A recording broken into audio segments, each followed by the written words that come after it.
आपको एक कहानी सुनाती हूँ आज मैं, एक चिड़िया की कहानी। वो चिड़िया जो अपना घोंसला बनाती है, उस घोंसले में अपने परिवार के साथ रहती है। उसके बच्चे उस घोंसले में जन्म लेते हैं, पीढ़ी दर पीढ़ी वो उसी घोंसले में रहती है और वहाँ उस घर से, उस ज़मीन से उसकी यादें, उसका इतिहास जुड़ता जाता है। लेकिन वो हमेशा वहाँ शायद नहीं रह पाती। कोई आता है, एक शैतान आता है, उसका घर, उसका घोंसला उजाड़ देता है। लेकिन ये चिड़िया चिल्लाती है, चीखती है, मदद मांगती है, कोई उसकी मदद करने के लिए नहीं आता। ये तो आपने सारा जो सुना ही होगा कि क्या हुआ था। हमारे साथ क्या प्रॉब्लम हुई थी कि हमारे पड़ोस में बिल्कुल बगल में मेरे मामा जी का घर था और जो मेरी बहन है वो एक वरिष्ठ पोजीशन में थी वहाँ पे इंडियन टेलीफोन इंडस्ट्री में। तो वहाँ उनकी गाड़ी पिकअप करने रोज़ आती थी। माहौल ख़राब हो गया था, लोग निकलने शुरू हो गए थे, मगर फिर भी हम वहाँ टिके रहे थे।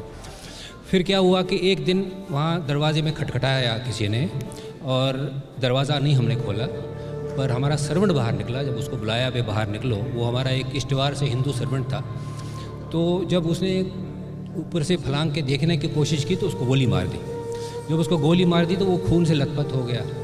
तो वो जो मेरी सिस्टर थी वो बाहर निकली, कोई भी गाड़ी वहाँ रुकी नहीं उसको हॉस्पिटल लेने के लिए। फिर बड़ी मुश्किल से किसी ऑटो रिक्शा ने उसको हॉस्पिटल ले लिया और वहाँ तक ही नहीं रुके वो टेररिस्ट वहाँ भी पहुँचे और उसको दोबारा वहाँ हॉस्पिटल में जाके गोलियाँ मारनी शुरू कर दी। फिर भी वो वहाँ से बच गया और फिर उसको आर्मी हॉस्पिटल में ले लिया। तो हमने ये तय कर दिया कि नहीं, हम यहाँ रह नहीं सकते और निकलना ही पड़ेगा, पलायन करना पड़ेगा। उसके बाद भी वो नहीं रुके वहाँ पे। जैसे हमने पलायन किया तो पीछे से जो हमारे सामान था, गाड़ियाँ थी, उनको वहाँ से लेना शुरू कर दिया था।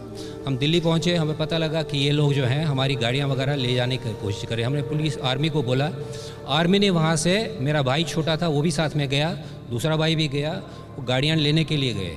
वहाँ रास्ते में आधे किलोमीटर भी नहीं निकले थे वो कि वहाँ एनकाउंटर हो गया। हम लोग कभी रातों में जाग जाते हैं वो सोच के। उस दिन भी हमें एक चिट्ठी आई थी मेरे अंकल को, आप यहाँ से चले जाइए वरना आपकी बहू बेटियों का क्या हश्र होगा ये आप जानते ही हैं। तो रात के अंधेरे में हम सब लड़कियों को वहाँ से भेज दिया गया और पीछे मेरे अंकल रह गए जिन्हें रात को मारने आए थे और वो लकीली नौकर ने आके बता दिया और वो दूसरे रास्ते से भाग गए। तो जो बाकी थे वहाँ पे हम बच्चे, और क्योंकि एग्ज़ाम होते थे, हम रहते थे और अंकल थे वहाँ पे। तो धीरे धीरे ये हो रहा था, डरे हुए हम थे, बाहर निकलना बंद हो गया था, लोग भाग रहे थे और हमें लगा हम लोग सेफ़ हैं। हम लोग एक्सचेंज रोड एरिया में थे जो कि कंसिडर किया जाता था safe, it is still safe. लेकिन चिट्ठी आने पे हम लोग सब भाग 89-90 में, and it was such a big मतलब मास वो था कि एकदम से दे टर्न्ड इनटू द टेररिज्म। सबको मस्जिदों में क्या कहते हैं इसको, जुलूस निकाले, निकलो यहाँ से, मतलब they just wanted to Muslim state. ऐसे किया इन्होंने शुरू से किया है, क्योंकि जब हम भी वर्क करते थे, it was when we were working also, वो हमसे ये भी कहते थे ये तो आपको सबको छोड़ के जाना है, ये तो आपके लिए है ही नहीं। जो 19 जनवरी को जैसे हुआ, क्या प्रॉब्लम हुई, पूरी रात तो हम सोए नहीं एक सेकंड भी। मस्जिदों से ऐसे अनाउंस हो रहा था कि लगता था कि अभी ना अभी हमारे घर में घुसेंगे और सब कुछ यहाँ से उड़ा के ले जाएंगे। ठीक है। हमने सब दरवाजे खिड़कियाँ ऐसे बंद करके, जो डैडी थे हमारे, सबसे ऊपर, हमारा 3 मंजिला मकान था, ऊपर चले गए। सब पैक किया हुआ था अपनी जगह। सबके जो अंडर शर्ट्स होती हैं उनमें ये बनाया हुआ था कि भाई इसमें सी के पैसे रखे, उसी में रखे जाएं। भाई जो भी जहाँ से बच निकलेगा निकल जाना, जम्मू पहुँच जाना किसी तरीके से, और अगर कोई नहीं बच पाया तो ख़त्म कर देना अपने आप को। फिर जम्मू में हमने कैसे गुजारी, कैसे दिन और रात वहाँ गुजारे, किन छोटे कमरों में, जहाँ पे हमारे वहाँ 15-15 कमरे अपने मकानों में थे, यहाँ एक कमरे में सारे रहते थे। वापस आपको अपने जीवन को फिर शुरू करने में कितनी दिक्कत आई? वापस वो तो है ही मैडम, जहाँ हम कह रहे हैं कि मतलब 15-15 कमरे एक मकान में थे हमारे, और हर एक का, बच्चे तक का अलग अपना कमरा होता था इतनी। लेकिन अब जम्मू में जाके एक गोडाउन में रहना पड़ा। अब आपको क्या बताएं उस टाइम पे कितनी दिक्कतें, क्या एक तरफ गायें रहती थी, एक दूसरी तरफ हमें रहना पड़ता था, बैठना पड़ता था। बाकी तो बहुत सारे टेंटों में ऐसे जहाँ पे सांप वगैरह निकलते थे। इवनिंग का टाइम डिनर हो गया, इट्स सब सोने का टाइम है, विंटर था, अल्लाह अकबर शुरू हो गया। उससे पहले छोटे मोटे घटनाएं, around 500-600 Hindus have been killed. क्या है जी, ये मुखबिर है, गवर्नमेंट ऑफ इंडिया में जॉब कर रहा है, वो टेलीकॉम में जॉब कर रहा है, वो CID में है, वो पुलिस में है, स्ट्रीट्स पे मार दिए and they were killed by their friends. अपने दोस्तों ने मरवाए। हमारे दोस्तों ने कहा आप निकल जाओ नहीं तो मर जाओगे। इस दिन ये शाम का टाइम था, 9 साढ़े 9 का टाइम था, स्टार्ट हो गया अल्लाह अकबर, सब ये लग रहा था रूटीन है। It gathered momentum throughout the valley. I myself caught control room. कहा we cannot respond. It's going throughout the valley.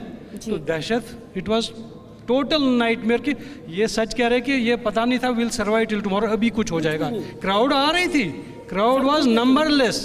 Mohammedan लोग सारे मस्जिदों से निकल के आपके मोहल्ले में जो आपके फ्रेंड्स थे, लग रहा था खत्म, they were feeling कि बस आज़ादी it's just in the plate, कल हो जाएगा। काफ़ी छोटा था, बट वो दृश्य और वो जो हमारे साथ बीता आज तक इतना जहन में बसा हुआ है कि आज भी मैं उस चीज़ को याद करता हूँ तो रूह कांपने लगती है।